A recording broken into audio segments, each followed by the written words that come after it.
Shalom, everybody, and welcome to Rabbi E in 3. I'm Rabbi Yosef Edelstein, that's Rabbi E for short, and I'm coming to you as a Facebook Live video and as, it will be in the form of a YouTube video, I hope, on the MEOR DC channel, and a podcast, Rabbi E in 3, to be found at all podcast directories. And I'm going to watch my time, because your time is important and my time is important, and the Holy Sabbath is coming. Yes, indeed. Okay, now, I have not researched, or rather looked into the exact derivation of this song I'm about to sing. I haven't heard it actually in probably 45 years, or, you can find out whenever the song came out and whatever Hollywood film it was a part of, which it was back in my childhood, but I certainly remember it from the car radio, and it pertains to what I want to share with you today. So forgive me, it's not exactly a holy song, but the message we'll extract from it may well be holy. Do you know where you're going to? Do you like the things that life is showing you? Where are you going to? Do you know? Na na na. I don't remember the other line. I didn't look it up. You can look it up. I don't think it was Olivia Newton-John. Whoever was singing that song.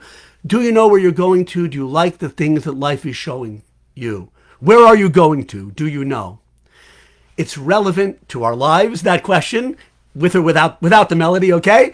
And to this week's Torah portion. The Torah is instructions for life. It's not archaic history. It's not obsolete. It's not a dusty old book on the shelf.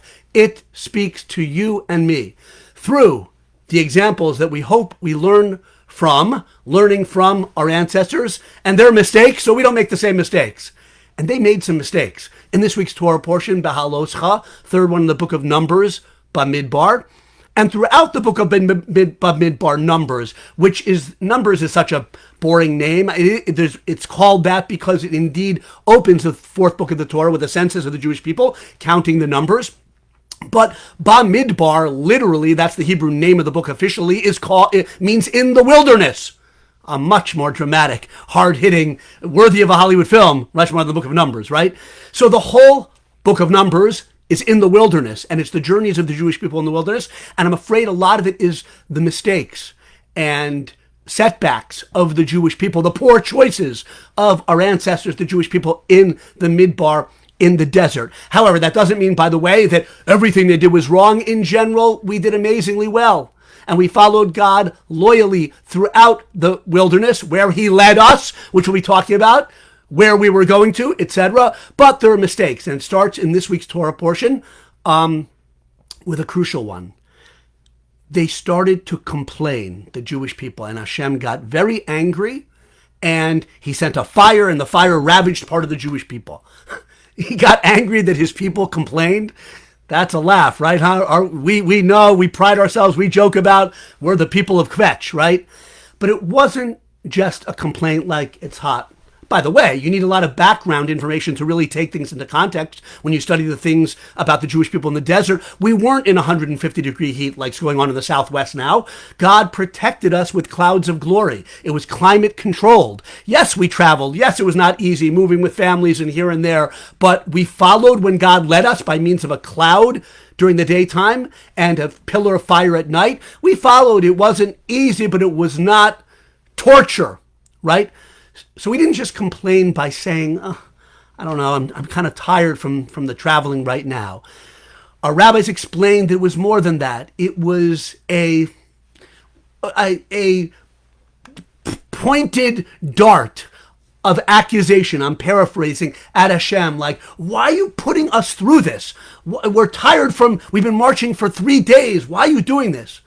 And it was intended for Hashem to hear a rabbi say, so to speak, he hears everything, and Hashem got angry. So it wasn't just a complaint. What it really was a very strong declaration, whether it was actually verbalized or not is not as important, of the fact that they, the Jewish people, our ancestors in the desert, didn't like the things that life were showing them.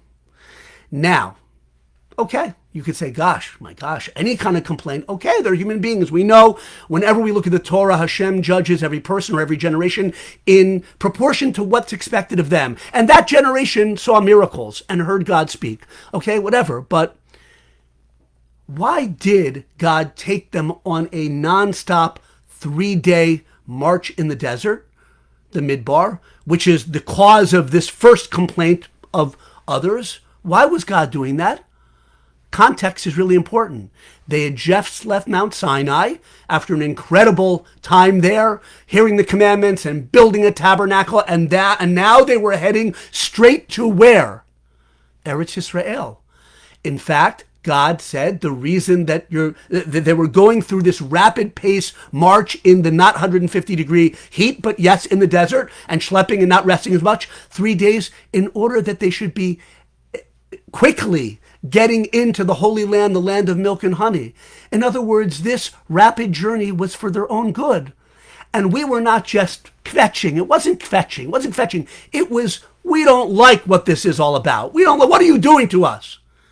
And we have to say that for that generation, those people, what they'd seen, what they knew, and they knew where they were going to, but yet they didn't like the things that Hashem was showing them. Sorry for the rhyme scheme breaking down there. But they didn't like how God was leading them. And it was judged like a sin. And in fact, some of the great rabbis say even worse in a way than an action. It wasn't an action. They didn't worship idols. They didn't hurt somebody or kill somebody right there. It was a blemish. That's even too wimpy a word. It was a gash in the Emunah, the faith that I guess they should have had. I'm not judging them, but the Torah seems to show us this. A gash in the body of their Emunah, their faith in God's divine providence and His benevolence.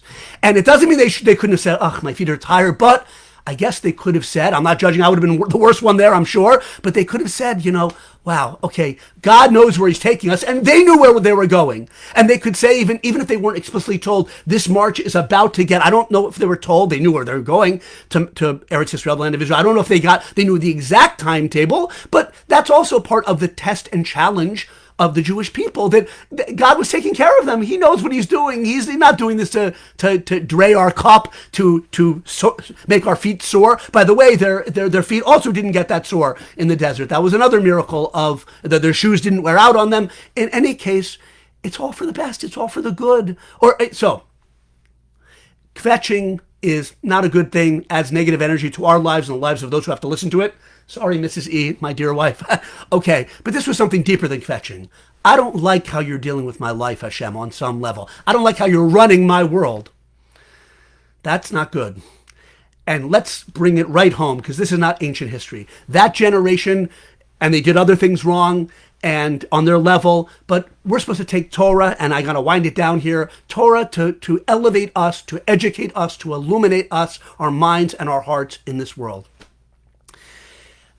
If someone doesn't believe at all in a God, then hey, we have to have a different Rabbi E in 3. Okay, but many of my listeners believe, as Jewish people or non-Jewish people, that life is not random and that we're not just wandering through our lives. I wanted to mention that, right? Because the Jewish people were clearly not, and they knew they weren't, wandering in the desert. And when people say that colloquially, informally, it gets me a little bit teed off in my own way. I don't express it that way, but they weren't wandering. God led them journey by journey, and it says so explicitly in this Torah portion. The cloud would move and it would stop, and they'd encamp, and then it would move and they'd camp. And the Jewish people, like I said before, loyally followed God in the desert throughout all the many years. In the desert, loyally, they were not wandering. God was leading them place to place, experience to experience. Okay. Now, I should have said very quickly to emphasize that because of our ancestors' shortcomings, they didn't go in quickly to the land of Israel, and it became the 40 years of not wandering, of being led journey by journey, step by step.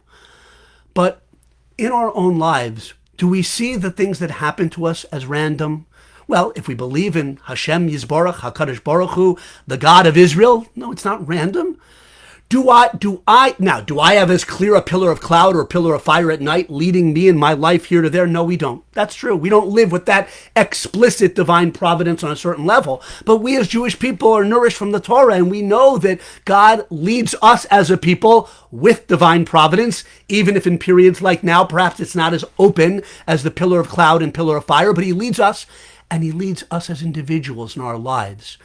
I don't mean geographically, although that too. Why I'm in D.C. or the outskirts of D.C. I was born in West Hartford, Connecticut.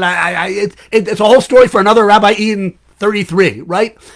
But do I see my life as random, or do I see it as a series of journeys that God is sending me? Challenges. It might not be smooth, but am I going to curse out God, figuratively or literally, because something's not smooth, or because right away I don't see the benefit of something that I'm experiencing? And even more globally, I hate to say, we struggle with this myself too sometimes. Our whole situation, not just what's happening, but who I am, what I was given, where I was born, my parents, blah, blah, blah. I mean, it's okay. So, first of all, it's not random. It's sent to you by God. He's leading us step by step through the wilderness of our lives. And where are we going? We're going ultimately to the world to come. And what's our job? To do righteous deeds, to keep the Torah, to study the Torah, to elevate the world and ourselves through the mitzvot, through the commandments. We know where we're going, but in the bother and the clamor and the difficulty of life, we forget. And when we stub our toe, figuratively or literally, we can curse out, God, I can't believe what you're putting me through. And that's the sin that's in this week's Torah portion. Not a kvetch, but just like, I don't like how you're dealing with me. And we have to work on choosing the perspective, I like how you're dealing with me. Whatever it is, I hope it's sweet and beautiful and successful in every possible way. We want all sorts of blessings. But even if it's not, it's being sent to me. You're leading me. I have an opportunity. I have a challenge. I have something I can gain from in this situation, geographical or otherwise, and certainly not to hurl a complaint at God. The rabbis say God deals with us the way we deal with him and with other people. If we're merciful to other people, Hashem shows us more mercy. The great Slonim Rebbe, one of the inspirations of our time, the late Rebbe of the Slonim Hasidic group, in his books in Yeshivo Shalom, says this a lot, and it's so powerful. And believe me, Rabbi E needs to hear this. I'm going to finish with this. If we are joyful, besimcha, with how God is dealing with us, how he's leading us, if we like the way he's leading us, then even when we're not so perfect in our stumbling along, hobbling along, traveling along, he'll look for the good in how he sees us. If we like how he leads us, he likes us even more, the one he lovingly leads. Do you know where you're going to? Do you like the things Hashem is showing you? Where are you going to? To the path of righteousness. Do you know? I could keep singing, but that would be very embarrassing. Have a wonderful Shabbat. Check this out. Subscribe to Rabbi E in 3, whatever I'm supposed to say at the end here. But whatever it is, see you and hear me next time. Thank you so much.